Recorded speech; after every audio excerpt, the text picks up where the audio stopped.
सब जो आपने बात की ना बलूचिस्तान की सियासत, जी बिल्कुल ऐसी बात है। आप जो लेकिन जो आप पहले हम खैबर पख्तूनख्वा पे आते हैं, जो आपने खैबर पख्तूनख्वा की बात की उसके अंदर बिलाशुबा इस वक्त जो है वो तहरीक इंसाफ सबसे बड़ी सियासी जमात है, उसकी एक पॉपुलैरिटी है, वो नैरेटिव बना सकती है। क्या इसको हम ये नहीं समझेंगे कि वो जो पूरा एक पाकिस्तान का बयानिया है वो एक तरह से उसको बिल्कुल उसकी नफ़ी हो रही है कि अटैक्स हो रहे हैं, उससे निपटा जाए? तो कैसे क्यों पाकिस्तान तहरीक इंसाफ जो है इसको अवॉइड करती है? वहाँ नहीं, मेरे ख्याल में ऐसा नहीं है।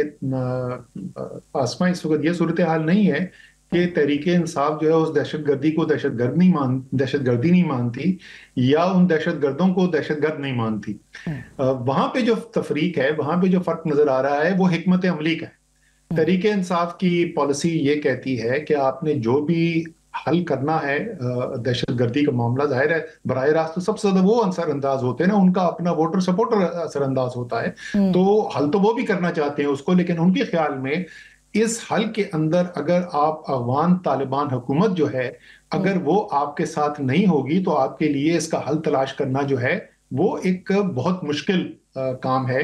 और इसलिए जो भी रास्ता निकाला जाए उसके अंदर ये सूरत हाल ना पैदा की जाए कि जब कि हम में, पाकिस्तान में, और अफगान तालिबान हुकूमत जो है अफगानिस्तान के अंदर इस वक्त उनके अंदर खलीज पड़ जाए। ये फर्क है, हिकमत अमली का फर्क है। उस पर आप डिबेट कर सकते हैं, वो दुरुस्त कहते हैं या कोई और दुरुस्त कहता है, लेकिन कम से कम वहां पर यह नहीं है कि दहशतगर्दी या दहशतगर्दों के ऊपर कोई दो मुख्तलिफ राय हो। लेकिन असद साहब, आप खुद भी उस वक्त काबीना का हिस्सा थे, हुकूमत भी थी जब ये रीसेटलमेंट का प्लान आया था, जिसको कि इमरान खान साहब ने फिर बार बार बात की उसके ऊपर। उन्होंने कहा कि क्यों लाने ज़रूरी थे, कन्विंस, वो सब वीडियोस भी मौजूद हैं, उनके स्टेटमेंट्स भी मौजूद हैं।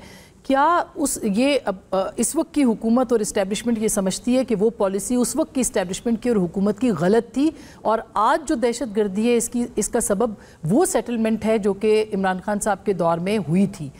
क्या कहेंगे इसके ऊपर आप?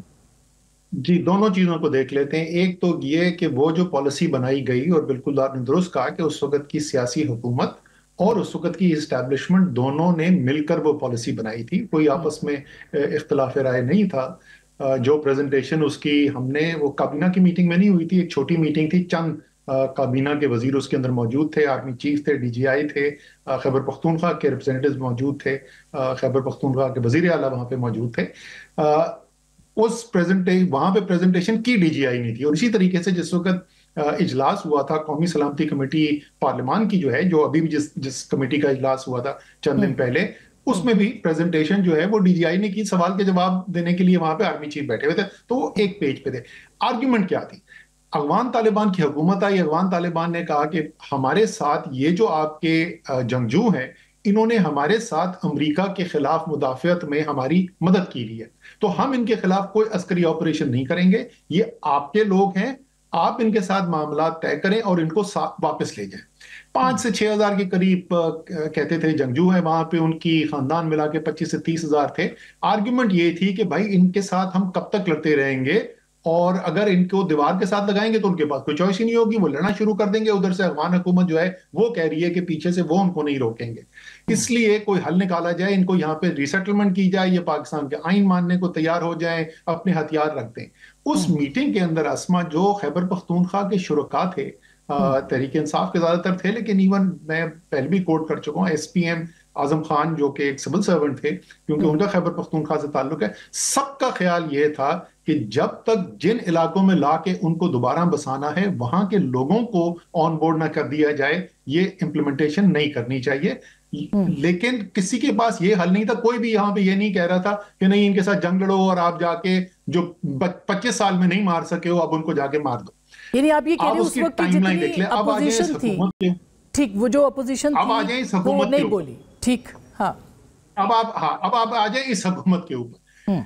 उस वक्त ये अपोजिशन में थे, जाहिर है वो जो छोटी मीटिंग थी उसके अंदर तो वो मौजूद नहीं थे, लेकिन वो जो पार्लियामान की मीटिंग थी और जो कई घंटे वो चली थी पार्लियामान की मीटिंग, उसके अंदर तो मैं भी मौजूद था। मुझे तो नहीं याद कि, मुझे याद नहीं बल्कि मुझे बिल्कुल याद है, एन याद है, मुस्लिम लीग नून की तरफ से एक आवाज इसके खिलाफ, इस पॉलिसी के खिलाफ नहीं उस कमरे में सुनने को मिली। कुछ खैबर पख्तूनख्वा के ऑपोजिशन के एक दो थे, वो भी सिर्फ एक मुझे याद है, सेनेटर मुश्ताक जो जमात इस्लामी के थे, एक वो बोले थे, एक दो और लोग बोले थे, उन्होंने कहा था कि ये हिकमत अमली को जो है ना इसको जरा दोबारा गौर करने की जरूरत है। मुस्लिम लीग नून ने तो एक आवाज नहीं उठाई थी इसके खिलाफ। आप इम्प्लीमेंटेशन की तारीखें में बार बार ये हर टेलीविजन प्रोग्राम में कहता हूं, जरा तारीखें तो देखें कि ये पॉलिसी इंप्लीमेंट कब हुई है। क्योंकि याद रखें कि ये डिस्कशन जो हो रही हैं ये हो रही हैं 2021 के आखिरी चंद महीनों के अंदर, और फरवरी 8 को नहीं सॉरी मार्च 8 को वोट ऑफ नो कॉन्फिडेंस आ जाता है। इसकी तो इम्प्लीमेंटेशन ही हुई है जिस वक्त शहबाज शरीफ साहब वजीर आजम बन चुके थे।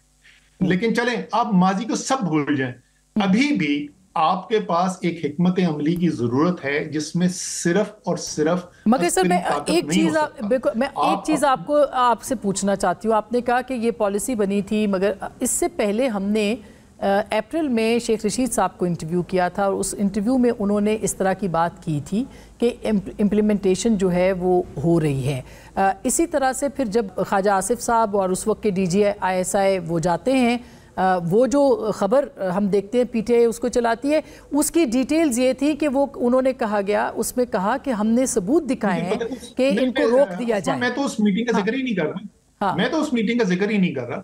मैं उस मीटिंग का जिक्र नहीं कर रहा। मैं तो उस पार्लियामान की कमेटी का जिक्र कर रहा हूं जो 2021 में हो रही है, जिसके अंदर मैं भी वहां पे मौजूद हूं। पता नहीं शेख रशीद थे या नहीं थे, बट मैं वहां पर मौजूद हूं।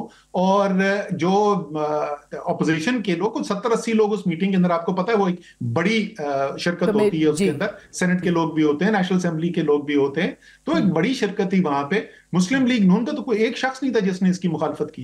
बिल्कुल नहीं की, मगर इसकी इम्प्लीमेंटेशन बाद में हुई, ये कंट्रोवर्शियल बात है सर। जो मतलब इसमें कॉन्ट्रडिक्शन मिलती है कि इसकी इम्प्लीमेंटेशन बाद में हुई, जबकि इमरान खान साहब इससे पहले ही स्टेटमेंट दे चुके हैं। अच्छा अस्मा, मुझे ये बता दीजिए कि ये बयानात जो सब आ रहे हैं, तो जिस वक्त दहशतगर्दी की वारदातें जो हैं उनमें इजाफा होना शुरू हुआ, और वो 2023 में होना शुरू हुआ। अब टाइमलाइन उठा के देख लें कि दहशतगर्दी की वारदातों में इजाफा कब हो रहा है। ऐसा ही है। तो वो तो 2023 में हुआ। 2022 में जिस वक्त वजीर आजम बनते हैं शहबाज शरीफ, उन्होंने उस वक्त क्यों नहीं इसके खिलाफ आवाज उठाई? उन्होंने कहा ये उनको कहना चाहिए था कि ये बिल्कुल गलत पॉलिसी बना के चले गए हैं और हम फौरी तौर के ऊपर इसके ऊपर अमल दरामद खत्म कर रहे हैं। 1 साल के बाद जब हालात खराब होने शुरू हो गए, लेकिन अगर आप मुझे इजाजत दें तो मैं ये कहूंगा ये कम अहम है पाकिस्तान के लिए, पाकिस्तान की बेहतरी के लिए। ये कम अहम है कि शहबाज शरीफ ठीक थे या इमरान खान ठीक थे, या इनमें दोनों में गलत कौन था। मैं तो कह रहा हूं आज जहां पर आप पहुंचे हुए हैं, हमें आज तो जरूरत है ना कि एक हिकमत अमली हो, जिस हिकमत अमली का एक अहम अंसर आई एग्री विद यू।